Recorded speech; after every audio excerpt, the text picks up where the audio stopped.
The air inside a Bitcoin mining warehouse feels heavy, not from smoke or dust, but from heat. Racks of machines, each the size of a small suitcase, hum like a swarm of mechanical bees.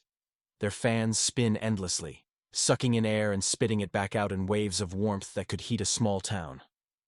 Outside, diesel generators rumble, feeding power to the rigs that never sleep.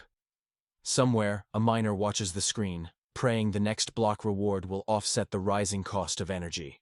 1,000 miles away, in a quiet apartment, another kind of operator tends to their stake. They don't need warehouses or noise or industrial power. They open a laptop, check a validator dashboard, and make sure their Ethereum node is running smoothly. No smoke, no heat, just silence. That contrast, the roar of mining versus the stillness of staking, captures one of the most polarizing debates in crypto today: the environmental cost of decentralization.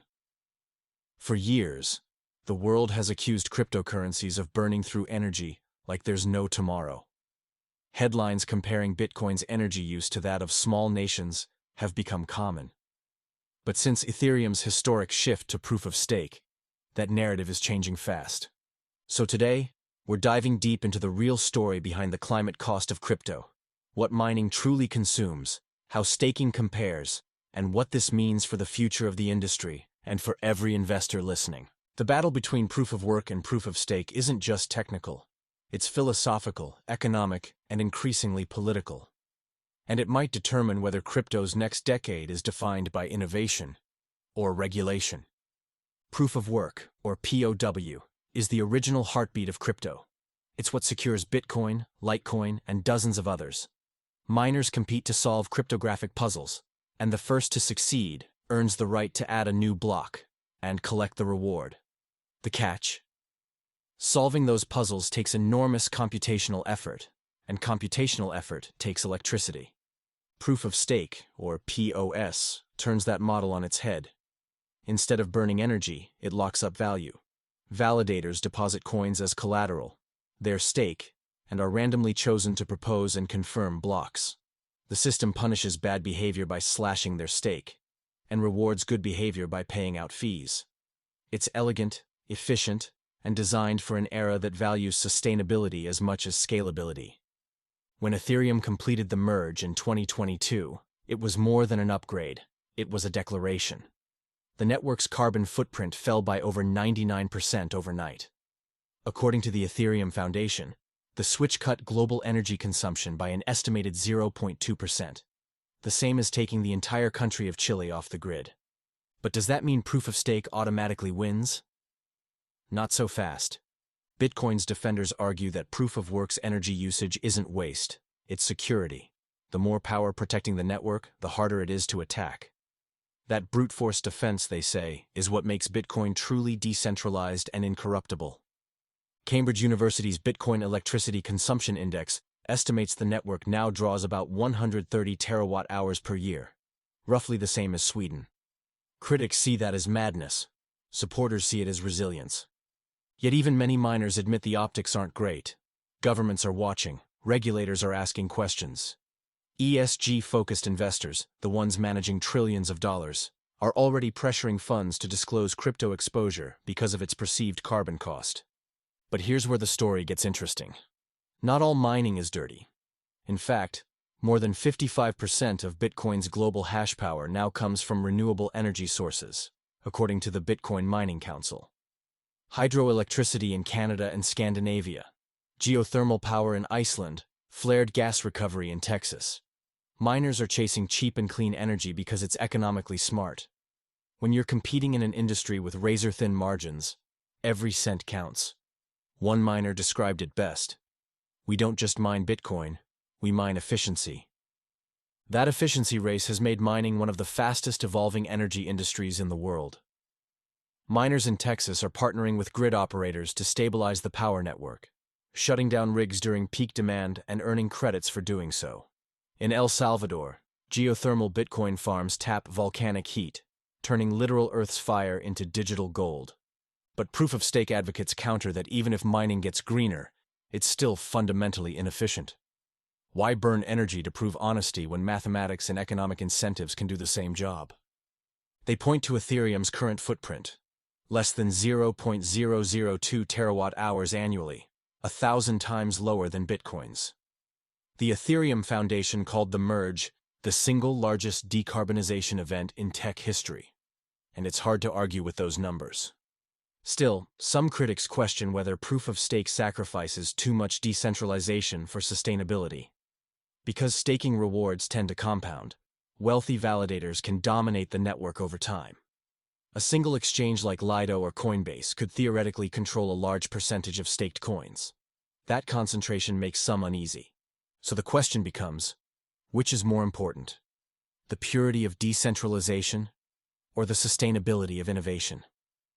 Environmentalists argue that if crypto wants to survive in a world moving toward carbon neutrality, it has no choice. The European Union has already debated restrictions on energy-intensive blockchains. New York passed a temporary moratorium on fossil fuel-powered mining. Even China's ban in 2021, while politically motivated, set off a global chain reaction that forced miners to relocate and reevaluate their energy sources. And as regulation tightens, capital follows. Institutional investors increasingly prefer chains that can demonstrate environmental responsibility. ESG compliance is becoming a ticket to mainstream acceptance. But the mining industry isn't rolling over. It's adapting. Companies like Marathon Digital and CleanSpark are investing millions into renewable mining infrastructure. Some are turning waste heat into district heating systems for nearby towns. Others are using captured methane, one of the most harmful greenhouse gases, to generate electricity for rigs, reducing net emissions. In other words, mining isn't dying, it's evolving. Let's pause for a second, because whether you lean toward Bitcoin's brute strength or Ethereum's elegance, this next part matters most. What does it mean for you, the investor, the trader, the believer in crypto's long-term future? Because if the last 5 years have shown anything, it's that perception drives policy, and policy drives price. For portfolio builders, this environmental debate isn't abstract, it's financial. Coins that align with ESG narratives may attract institutional flows, while those that don't might face exclusion. That's why smart investors are already diversifying. Some hold Bitcoin for its immutability and scarcity, but balance it with positions in proof-of-stake networks like Ethereum, Cardano, or Solana for exposure to scalable and eco-friendly growth. It's not about picking sides, it's about understanding the forces shaping adoption. Before we go deeper, here's your regular reminder to protect what you've built. Whether you mine, stake, or just hold, self-custody is everything. Exchanges can freeze, governments can regulate, but your wallet is your sovereignty. If you haven't already, get a hardware wallet. You'll find the ledger link in the episode description. It's the simplest step you can take toward real ownership. Now, back to the battle of the protocols. If proof of work is muscle, proof of stake is mind, and both sides claim victory in different ways. Supporters of proof of work love its simplicity. It doesn't rely on human honesty, it relies on physics.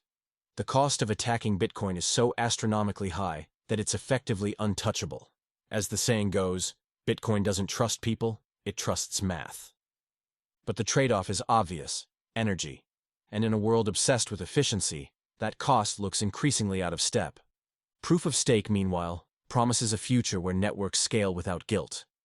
No massive data centers, no wasted electricity, no PR nightmares. Just validators quietly securing the chain with digital collateral. The transition isn't just technical, it's cultural. Mining built the mythology of early crypto: the lone prospector, the freedom fighter against the banks, the industrial adventurer. Staking, in contrast, feels corporate, professional, quiet. It's the sound of crypto growing up. And maybe that's exactly what it needs to do. Yet deep down, there's a romanticism about mining that refuses to die. It's tangible, physical. The whir of the fans, the smell of hot metal, proof that digital value can have a real-world heartbeat. Some argue that abandoning proof of work entirely risks losing part of crypto's soul. Others say that soul isn't worth the planet's future. The truth, as usual, is somewhere in the middle. When you zoom out, energy use isn't the enemy. Waste is. If the energy that secures Bitcoin comes from renewables, from otherwise wasted resources, from grid balancing innovations, then the climate cost drops dramatically. That's the path many miners are taking now. Texas, for example, has become a model for adaptive mining. During heat waves, miners power down rigs to relieve pressure on the grid and sell unused energy back, sometimes earning more from the grid credits than from mining itself. It's capitalism meeting sustainability. Meanwhile, staking is proving that you don't have to burn power to earn rewards. Ethereum's shift showed how consensus can evolve without compromise. The network's total energy use is now comparable to that of a small town, and yet it secures over $500 billion in value. That's staggering efficiency. As the crypto ecosystem matures, we'll probably see a hybrid future. Chains using variants of both systems, leveraging the best of each. Proof of work might remain for ultra-secure base layers, while proof of stake dominates new platforms and applications. And if that happens, crypto could finally silence one of its loudest critics, the environmental lobby. But the deeper truth is this: sustainability isn't just about carbon. It's about credibility. For the first decade, crypto was built on rebellion. The second decade will be built on responsibility. Investors, builders, and communities that understand that shift will shape the future of this industry, not because they gave in to pressure, but because they adapted faster than the rest. The machines may still hum, the validators may still click, but underneath it all, crypto's greatest innovation might not be code or coins. It might be learning how to coexist with the planet that powers it. So the next time someone says Bitcoin is killing the environment, or Ethereum is too centralized, remember this: both are evolving, both are learning, and both are rewriting what money and energy can mean in the digital age. Crypto started as a revolution. Now, it's learning to sustain one.